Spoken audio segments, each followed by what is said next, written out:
Yeah, my first novel, The Rosie Project, was published at the beginning of this year, and rights have been sold in around 40 countries. So I'm travelling the world promoting the book, and at the same time trying to work on a sequel, and also working on revising the screenplay which I wrote and which has been sold, optioned to Sony Pictures. The Rosie Project was my first novel, but it arose from a screenplay which I wrote as my project during the screenwriting course, which I was enrolled in part-time over 5 years.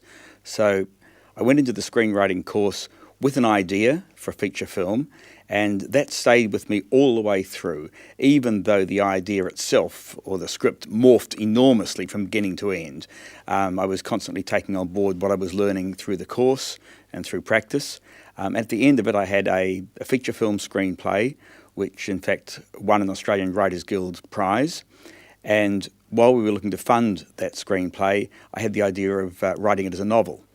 And that in fact went remarkably quickly, that work, because what I'd learnt in screenwriting about character, about plot, about creating a good scene, about dialogue, all that was on the page already. So it wasn't a huge step by any means to go from that screenplay to a novel. So really, the Rosie Project I see is coming out of the screenwriting course.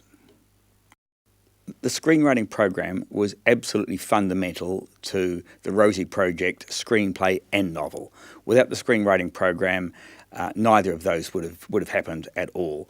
What the screenwriting program gave me was, it gave me the theory of screenwriting, which included characters, plot, dialogue, all of those sorts of things. It gave me practice, and I made about a dozen short films during that time, and it gave me feedback on what I was doing.